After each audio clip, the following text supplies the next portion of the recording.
코로나 탓인지 오랜 추위 탓인지 이번 겨울은 유난히도 길었던 것 같아 다가오는 봄이 더욱 반갑기만 한 것 같습니다. 다들 지난 겨울을 어떻게 보내셨나요? 아마 사그라들 줄 모르는 코로나 때문에 이래저래 힘든 분들이 많으셨겠죠.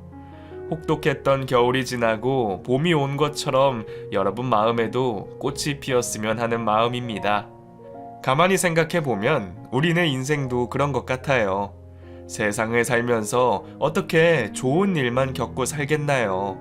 누구에게나 고난은 있고 시련은 찾아오기 마련이겠죠. 하지만 또 그 고통이 오래도록 가지는 않을 거예요. 내 인생에도 봄날이 오는 날은 반드시 있어야 하니 말이에요. 저만 해도 그렇네요.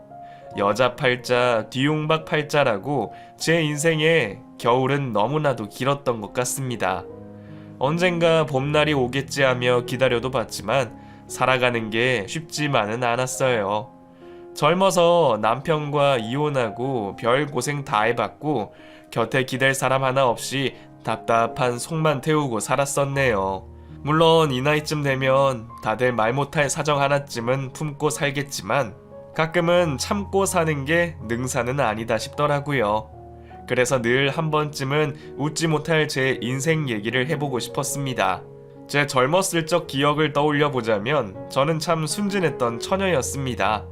20살이 되어 막 사회생활을 시작했던 저는 남들이 뭐라건 고집 곧대로 듣고 사람 미워할 줄도 몰랐어요. 그래서 그런지 남자도 모르고 사람 무서울 줄도 몰랐던 것 같네요. 당시에 저는 한 회사에서 격리 일을 하고 있었습니다. 너무 어렸던 탓에 연애도 결혼도 생각하지 않았던 저는 정말 회사와 집만 오가며 살았었어요. 그래서 여자는 정숙해야 한다는 부모님 말씀 따라 친구들이 고등학교 시절에 연애할 때도 저는 남자랑 손 한번 잡아본 기억이 없었습니다. 남자를 몰라도 결혼할 때 되면 다 알아서 시집 잘 간다는 부모님 말씀을 너무 잘 들었던 탓이었죠. 그렇게 남자 한 번 알지 못했던 저는 너무 어린 나이에 남편을 만나게 됐습니다.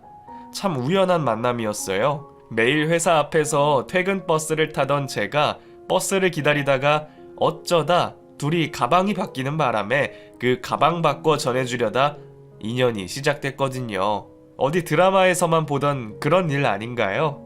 연애 경험도 없고 세상 물정을 몰라서 그런지 저는 그렇게 시작된 만남이 제 운명인 줄 알았습니다. 그런데 정말 놀라울 일은 그 이후였어요.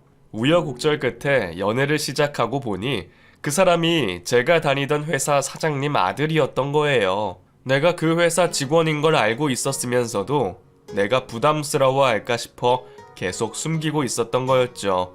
당황스럽기는 했지만 이미 서로에게 푹 빠진 저희는 다가올 앞날을 걱정하지 않았습니다. 그렇게 저희는 집안에 알리지도 않고 몰래 만나며 사랑을 키워왔어요. 그 사람은 제게 참 잘했습니다. 데이트를 할 적이면 늘 제 자리에 손수건을 깔아주고 캔 한 번 제 손으로 따게 하는 법이 없었어요. 추운 날 퇴근하는 길에 따뜻한 꿀차를 들고 저 멀리 서 있던 그 남자를 보신다면 아마 다들 사랑에 빠질 수밖에 없었을 겁니다. 태어나서 처음 만나는 남자가 나한테 그렇게 잘해주는데 솔직히 결말을 뻔히 아는 지금도 당시에 그 남자를 당해낼 재간이 없어 보이네요. 그렇게 왕자님 같은 그 사람을 너무 깊이 사랑한 저는 만난 지 1년 만에 혼전 임신을 하고 말았습니다. 당시 저는 겨우 22살이었고 그 사람은 저보다 3살이 많았습니다. 저도 저였지만 그 사람도 아직 가장이 되기에는 너무 어린 나이였을 거예요. 그래도 그 상황에 어쩔 도리가 있었을까요? 결국 저희는 예비 시댁을 먼저 찾기로 했습니다. 저희 집이야 딸이 임신한 것을 아시면 당장 결혼하라 하실 테니 큰 산은 시댁이었죠. 그 사람은 애초에 집안에 반대가 있을 것을 누구보다 잘 알았을 겁니다. 그러니 그동안에도 혹여 회사에 들킬까 조심 또 조심을 하면서 늘 저를 단속했었고 회사 근처에서는 저와 같이 걷는 법도 없었으니까요. 그렇게 잔뜩 주눅이 들어 예비 시댁으로 인사를 드리러 간 저는 태어나 처음 느끼는 모욕을 당했습니다. 시부모님은 저를 쳐다도 보지 않으셨습니다. 아버님은 저를 보자마자 서재로 들어가 문을 닫아버리셨고 시어머니는 혀만 끌끌 차셨죠.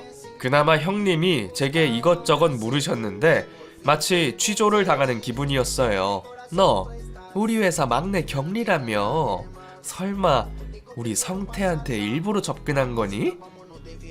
누나, 그런 거 아니라니까. 왜 자꾸 그래? 우리가 만난 건 순전히 우연이었고 먼저 좋다고 쫓아다닌 것도 나였어. 은경이는 아무 잘못 없다니까 왜 그래? 아무리 어려서 세상 물정 모른다지만 현실감이 없어도 너무 없네. 애초에 니들 둘 수준이 맞다고 생각해? 회사 말단 격리에 부모는 시장에서 장사하고 학벌도 집안도 능력도 뭐 하나 성에 차는 게 없는데 무슨 배짱으로 여태 몰래 만났어? 정말 이런 일이 없을 줄 알았니? 누나, 그래도 애가 생겼는데 어떡해. 나 은경이 정말 사랑해. 누나라도 좀 도와줘. 누나가 부모님 좀 설득시켜주면 안 될까? 성태 너야말로 생각 잘해. 사랑 그런 거 잠시 잠깐이야. 너 앞으로 큰일 내야 하는 애가 이렇게 발목 잡혀서 어떻게 하겠다는 거야? 너는 부모님이나 우리 가족들 생각은 안 하니? 정말로 저 애가 우리 집안에 맞는 아이라고 생각해? 예상은 했지만 생각보다 반응은 더 심각했습니다. 저는 별별 소리를 다 들어가며 무시를 견뎌야 했고 옆에서 저를 감싸며 애걸복걸 식구들을 설득하는 성태씨의 말도 그리 도움이 되지는 못했습니다. 결국 저는 배가 부르도록 결혼 허락을 받지 못했고 그제서야 집안에 임신 소식을 알렸습니다. 저희 집도 난리가 나기는 마찬가지였어요. 상대 집안에서 결혼 허락을 안 한다는 말씀을 들으시고는 어머니가 쓰러지기까지 하셨죠. 그동안 곱게 키워놨더니 그런 사고나 친 딸 자식이 얼마나 원망스러우셨을까요? 하지만 저도 이미 엄마였고 내 앞날을 위해 자식을 포기할 수가 없었습니다. 결국 양쪽 집안의 반대에 저희는 몰래 도망가 아이를 낳았습니다. 성태씨가 그동안 모아두었던 돈을 털어 작은 새빵을 구했고 거기서 저는 홀로 아이를 기르며 성태씨의 졸업을 기다렸어요. 남은 돈이 떨어지기 전에 남편이 졸업을 해서 바로 취직을 하는 것이 저희의 유일한 희망이었습니다. 그렇게 남편은 무사히 학교를 졸업했고 그제서야 시댁에서 연락이 왔습니다. 그동안 어른들도 고민이 많으셨는지 저와 아이를 받아주시겠다고 하셨어요. 하지만 그 일에는 큰 조건이 따랐습니다. 우선 아이가 클 때까지는 집에 들어와서 살아라. 우리가 네가 뭐 하던 애인지 뭘 얼마나 배웠는지도 모르겠고 우리 집 식구 되려면 가르칠 게 많겠지. 아이한테도 그 편이 좋을 거고. 그리고 들어와서 지내는 동안 성태 너는 공부 마치고 와. 원래 학교 졸업하면 유학 다녀오기로 했잖니. 아니 어머니, 그래도 처자식을 두고 어떻게 유학을 가요? 보내시려면 그냥 같이 보내주세요. 미국 생활하는데 돈이 한두 푼 드니? 우리가 뭐 얼마나 대단한 재벌이라고 쟤까지 날려보내. 그리고 가서 공부해야 할 애가 집에 애랑 여자가 있는데 공부가 제대로 되겠어? 차라리 2, 3년 마음 굳게 먹고 다녀오는 게 낫다. 처자식 걱정은 할 것도 없어. 우리가 한 집에서 잘 챙기겠다는데 뭐가 걱정이라는 거야. 그렇게 걱정되면 네가 잘해서 하루빨리 돌아올 생각을 하던가. 아무튼 그렇게 못하겠다고 하면 그냥 다 포기하고 니들끼리 알아서 새빵살이 해라. 단호한 시부모님의 제안에 저희는 큰 고민에 빠졌습니다. 솔직히 어떻게라도 받아만 주신다면 감사해야 할 일이었어요. 그리고 남편이 당장 취업을 한다고 해도 앞으로 먹고 살 길이 막막한 것보다는 시댁 지원을 받으면서 더 나은 환경에서 아이를 키우는 게 맞지 않을까 그런 생각을 했습니다. 저는 친정에도 도움받지 못하는 신세에다가 앞으로 아이에게 조부모님을 모르고 크게 하는 것도 부모로서는 참 미안한 일이기도 했고요. 결국 저희는 시댁의 말씀을 따르기로 결정했습니다. 그 뒤로 저는 아이와 함께 시댁에 들어가 지내게 됐고 남편은 미국 유학길에 올랐습니다. 그래도 결국에 저와 아이를 받아주셔서 참 다행이라 생각하며 감사하다 생각했습니다. 받아주셨으니 이제 저를 식구로 여기시는 거라 생각했거든요. 하지만 그것은 저의 큰 착각이었습니다. 남편이 떠나고 시댁에 혼자 남게 된 저는 그 뒤로 말 못할 고통에 시달려야 했습니다. 애초에 저를 탐탁치 않아 하셨던 시댁 식구들은 늘 저를 무시하시고 소외시키셨습니다. 그러면서도 저는 며느리 도리를 다 해야 했어요. 그때는 며느리가 당연히 해야 할 일이라고 말씀하셨지만 지금 생각해보면 그분들이 나를 정말 며느리로 생각하기는 했을지 아니면 그냥 가사도우미 정도로 생각하셨는지 모르겠네요. 어린 나이에 애 낳고 살림은 손에 익지도 않았는데 매끼 식사를 차리고 그 큰 집을 쓸고 닦으려니 몸이 나만하지 않는 기분이었습니다. 몸도 힘들었지만 마음도 참 힘들었죠. 안 그래도 저를 그리 구박하고 무시하시는 시댁 어른들이 여자가 살림도 못한다면서 얼마나 야단을 하셨겠어요. 그럴 때 남편이라도 옆에 있었으면 버틸만 했을 텐데 저는 남편과 전화 한번 나누기도 힘들었습니다. 남편이 일주일에 한 번씩 국제통화를 걸어오곤 했지만 시댁 식구들은 전화비가 비싸다며 제게 수화기 한번 건네주시는 적이 없으셨어요. 어쩌다 가끔 선심 쓰듯 통화를 시켜주시면 제가 무슨 말을 하는지 혹시나 투정이라도 부리는지 시누이와 시어머니가 저를 노려보며 통화를 지켜보곤 하셨습니다. 그 눈살에 못 이겨 궁금한 말도 못 물어보고 내 속도 한번 얘기하지 못했어요.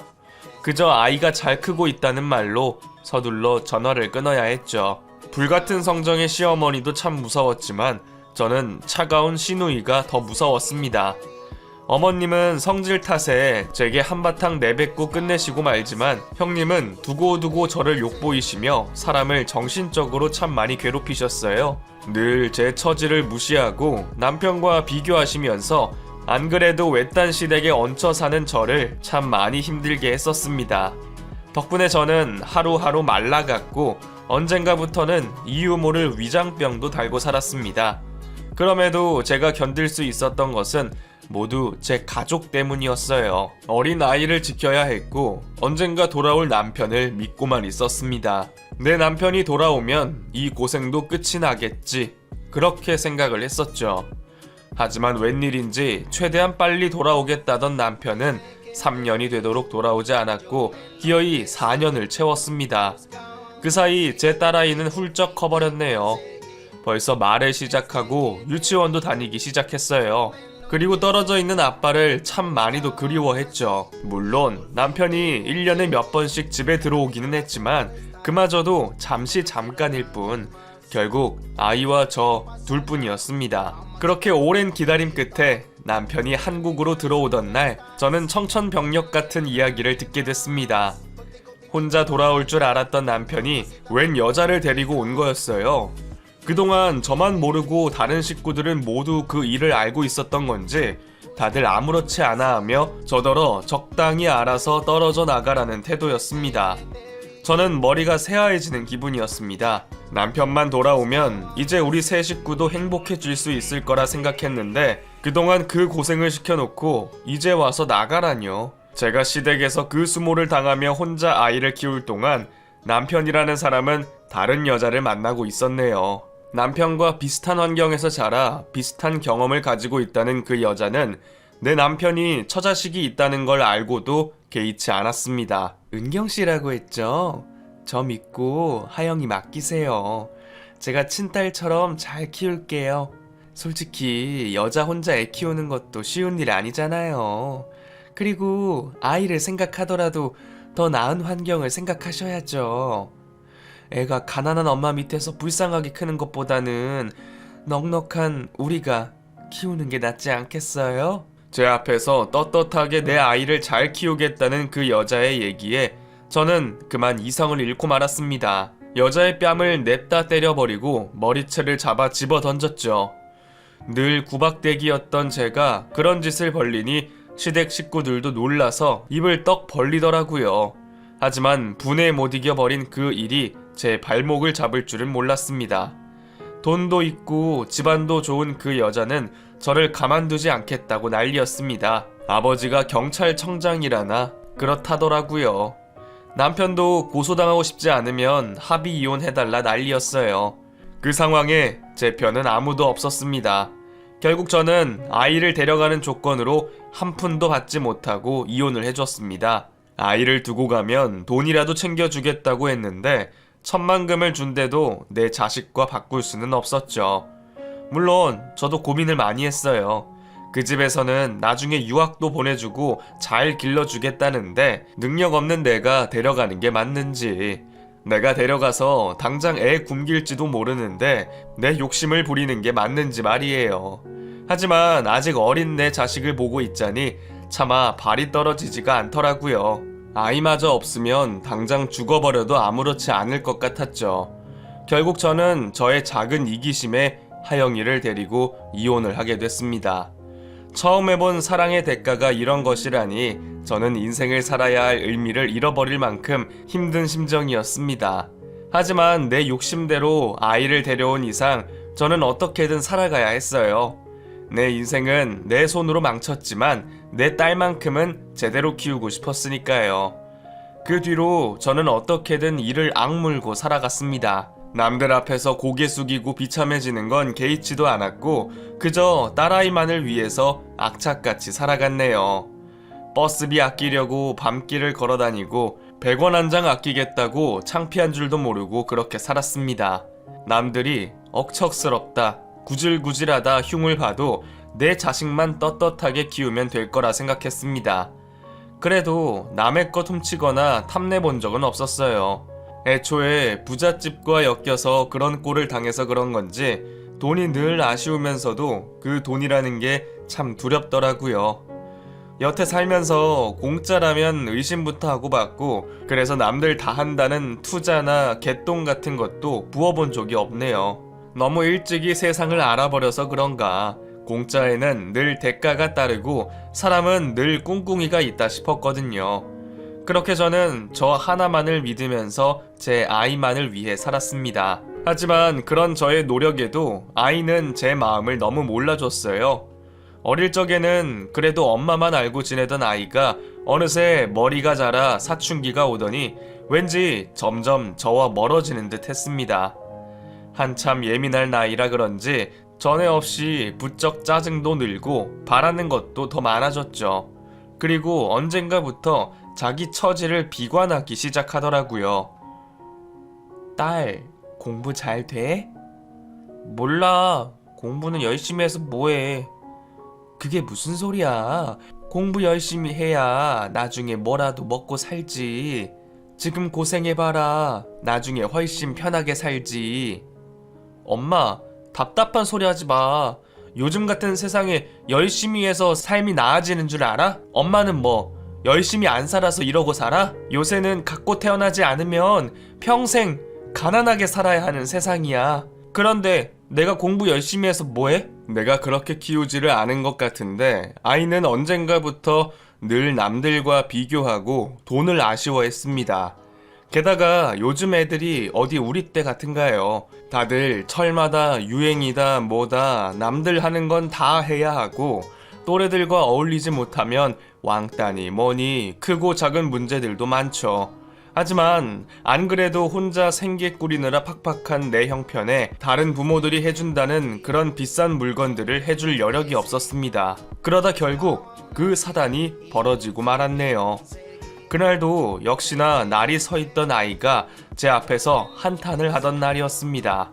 평소 같으면 못 들은 척하거나 한 소리 하고 말았을 텐데 그날은 저도 왜 그렇게 예민했는지 모르겠어요. 아이가 꺼낸 지 아빠 얘기에 저도 모르게 화를 내고 말았네요. 엄마가 나한테 해준 게 뭐 있는데 늘 일한다고 바쁘고 놀아주지도 않고 그렇다고 돈이 넉넉해서 남들 하는 거 다 하게 해주는 것도 아니고 나도 비싼 옷 입고 비싼 핸드폰 사고 싶고 돈 걱정 없이 유학도 가고 싶어. 근데 엄마가 나 데려와서 해준 게 뭐야? 그러게 이럴 거면 나 뭐하러 데려왔어? 차라리 아빠한테 맡겨서 부잣집 딸로 크게 하지. 뭐? 너 지금 엄마한테 그게 무슨 말이야? 내가 너 하나 키우겠다고 어떻게 살았는데. 그래, 그럴 거면 너도 네 아빠한테 가서 살아. 나도 이제 네 불평불만 듣는 거 지겹다. 아무리 화가 나도 그 말은 하지 말았어야 하는데, 저도 모르게 홧김에 나온 그 말에 아이는 다음날 정말 집을 나가버렸습니다. 가방을 싸들고 나간 아이의 빈 방을 보고 저는 주저앉아 한참을 울었어요.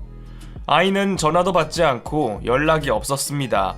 전 남편에게 연락을 해야 하나 말아야 하나 고민을 하는데 모르는 번호로 전화가 걸려왔어요. 나야, 하영이 고모. 하영이가 성태 찾아간 거 알아?